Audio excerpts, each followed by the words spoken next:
guys, it's Wesley Town with Florida Prison Consulting. And what are the very best federal crimes to commit?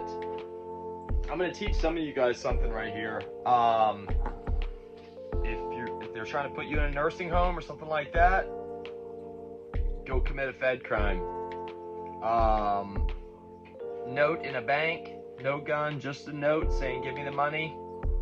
That's a really good one to commit. Also, forgery.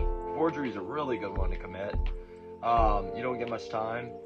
The other good one is conspiracy to import narcotics into America.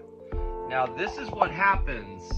Nobody knows about this. This is what happens when you try to bring drugs into America and they apprehend you at the border. You don't have actual possession of them, or you do have possession of them, but you never got them into the USA. You only conspired to get them into the USA. So when somebody like me says I was caught with 16 kilos, everybody's like, oh my God, he should have 20 years. No, he shouldn't. It's just conspiracy to import. That's it. Now, had the Border Patrol been smarter and slicker and meaner, they could have waited and pulled me over 100 feet inside the border, and then they could have charged me with trafficking. And that's a serious crime. That's a very, very serious crime. But I'm telling you guys, there's 3 border entrances in San Diego County alone, and they said they get anywhere between 120 and 220 people every single day out of these 3 borders that are conspiracy to import narcotics into America. And the standard sentence for that, if they haven't been in trouble before, is about 18 months. That's all you're going to get. It's probably about 18 months, maybe 2 years. If you've been in trouble before, you're probably going to get, 5 years. That's what I got. But the judge flat out told me, he said, look, he said, if this was your first time in trouble, he said, I'd be giving you 18 months. He said, you'd almost be home by now. So, if you're trying to get out of a nursing home, which honestly, this is the ideal situation for a lot of us, a lot of the older people in America right now, because the nursing homes suck. They don't get any visitors. They don't get to hang out with any young people. They don't get adequate medical treatment, etc., etc., etc. They can't afford it under their health care plan. They need something expensive medical. You can get that done in the feds. And if you plan your sentence correctly, if you do the right crime, you can go in just long enough to get that thing done, and you can get out. But I specifically wanted to go to the feds because I wanted to go through their alcohol detox program, and it worked. I have not touched alcohol since that day, not once. Not even the tiniest little shot, nothing. I have not touched alcohol since that day. But I planned it. I mean, I purposely got caught smuggling because I knew that conspiracy to import is different than possession or sales or something like that. Conspiracy to import does not carry that much time. I always saw these haters in prison. They knew absolutely nothing about what they were talking about. And they'd be like, oh, you got caught with 16 keys. You should have got 50 years. No, you shouldn't have. It's only conspiracy to import because they caught you on the Mexican side of the border.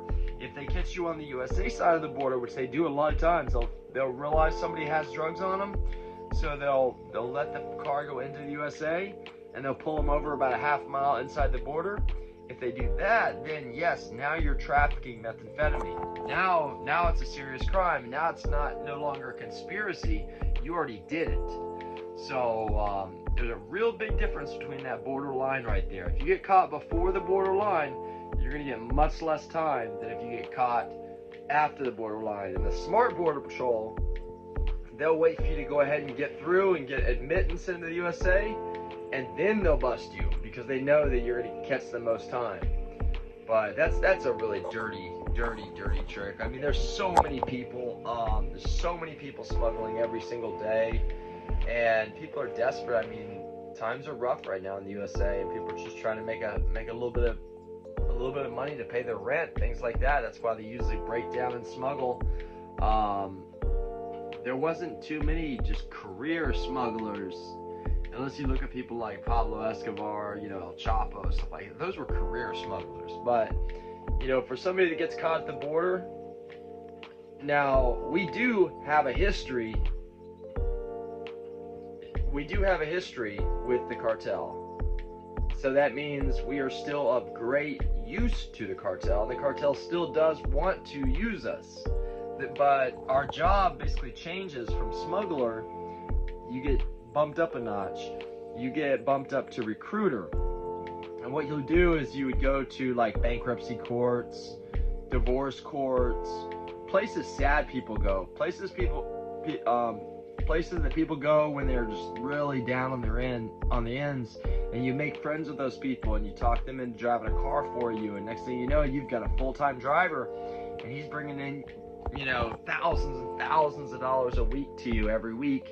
And then next thing you know, you got 5 drivers and 10 drivers and 20 drivers, and I mean, you can get a really, really big multi-million-dollar racket set up really, really fast like that. And that's what the cartel's goal is for you as an ex-smuggler, because you cannot be caught in a car again with drugs at all. It's over. It's over for you. But you can, you know, set up a system to where you got other people driving for you, and then they're basically going to get caught just like you did eventually. And you know, then they can do the same thing. They can turn into a recruiter. So basically, it's just that's the way. That's the progression of a smuggler.